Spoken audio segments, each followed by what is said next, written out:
Alors dans cette vidéo, j'ai choisi un exercice très simple sur la divisibilité avec des congruences. C'est un grand classique, donc on va faire ça tranquillement, mais ça va aller assez vite, vous allez voir. On utilise des propriétés classiques sur les puissances. Donc je vous laisse y réfléchir évidemment, et quand vous avez bien pris le temps d'essayer et peut-être même trouver, vous pouvez vérifier et regarder la correction. Voilà, donc comme souvent, on vous demande de montrer que pour tout n entier naturel, donc n supérieur ou égal à 0 et entier, eh bien 2 puissance 4n plus 1 plus 3 puissance 4n plus 1 est divisé par 5. Alors, on va tout de suite transformer le problème de divisibilité en congruence, c'est-à-dire qu'on va nous montrer, donc montrons bien, que pour tout n appartenant à n, 2 puissance 4n plus 1 plus 3 puissance 4n plus 1 est congru à 0 modulo 5. Ça, c'est une propriété très classique. M divise A, ça équivaut à dire bien, que A est égal à 0 modulo M. C'est très pratique. Voilà. Maintenant, on va transformer les écritures des puissances pour utiliser toujours la même propriété qui nous dit que si A est congru à B modulo M, alors pour n'importe quelle puissance P non nulle, entière et non nulle, positive non nulle, eh bien, alors on a A égale B qui implique A puissance P est congru à B puissance P modulo M. Donc le petit souci, c'est quand P égale 0, donc je le traiterai à part. On pourrait le faire tout de suite, mais on fera vraiment au moment où on voit les puissances n apparaître. Donc première chose, on transforme 2 puissance 4n plus 1. Alors ça, c'est très important à savoir faire.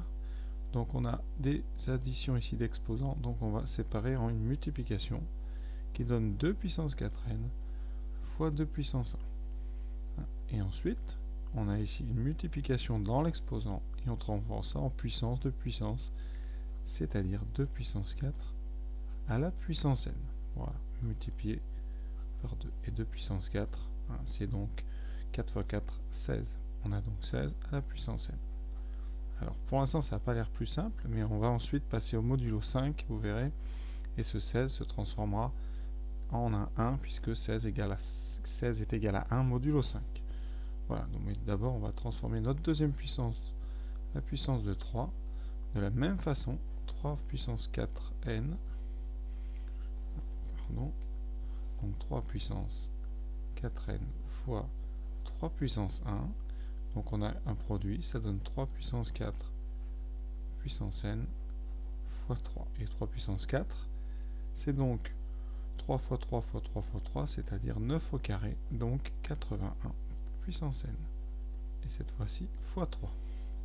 Donc, notre problème, eh bien, c'est de montrer que 2 puissance 4n plus 1 plus 3 puissance 4n plus 1, soit 16n fois 2 plus 80n fois 3, est égal à 0 modulo 5. Et on va donc essayer d'utiliser, eh bien là on a des puissances n, on va essayer d'utiliser la propriété.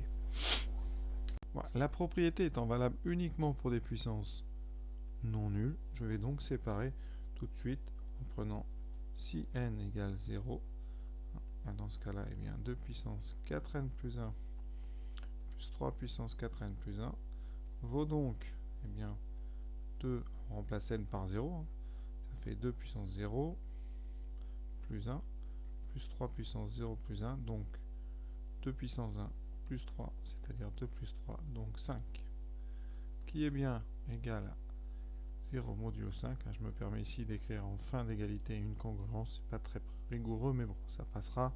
Conséquence, donc c'est vrai pour n égale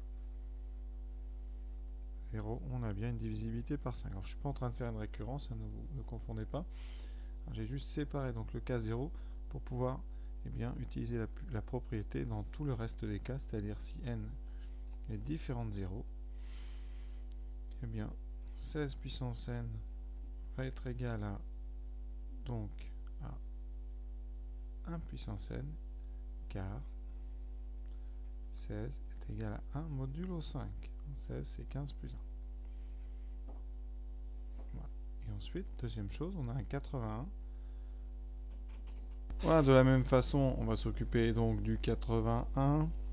Alors 81, ça va venir, donc ici 80, on va regarder modulo 5, c'est évidemment 1 modulo 5, hein, puisque c'est 80 plus 1, et donc 81 puissance n, eh bien ça va être égal à 1 puissance n. Oui, j'utilise la propriété pour n différent de 0, donc ça vaudra 1. Conséquence, pour n différent de 0, eh bien 16n fois 2 plus 80n fois 3 est congru à 1 puissance n fois 2 plus 1 puissance n fois 3. Voilà. Et ça, modulo 5, maintenant, comme 1 puissance n, ça vaut 1, il nous reste 2 plus 3 modulo 5, il reste donc 5. C'est-à-dire 0 modulo 5.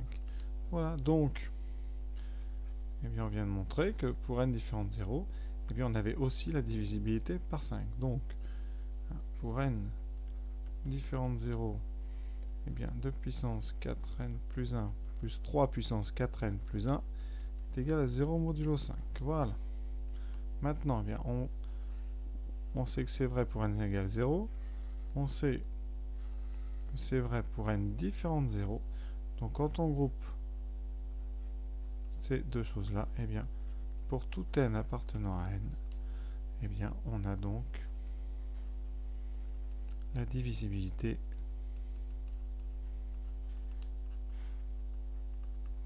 voilà. Donc l'exercice est terminé. Hein. J'espère que j'ai été clair. Alors petite différence que je peux avoir avec d'autres, hein, c'est que j'ai vraiment séparé le cas n égale 0. Certains ne le font pas et insinuent sans le démontrer que même pour n égale 0, vous avez ici 16 puissance n égale 1 puissance n, ce qui n'est pas faux, hein, j'insiste, mais ce qui ne vient pas de la propriété qui est dans le cours, c'est-à-dire la propriété sur les puissances, puisqu'elle n'est valable que pour des puissances non nulles. Voilà, donc je préfère comme ça séparer, au moins il n'y a pas d'ambiguïté, et au moins on voit que vous faites attention à ce que vous écrivez. Donc voilà, j'espère que ça vous a plu. Alors c'est assez facile, hein, comme ça permet de s'entraîner sur plein d'exercices, hein, parce que c'est quand même le travail et l'entraînement qui fait que vous deviendrez bon et que vous ferez la différence. Voilà, donc à très bientôt, et encore merci d'avoir été jusqu'au bout.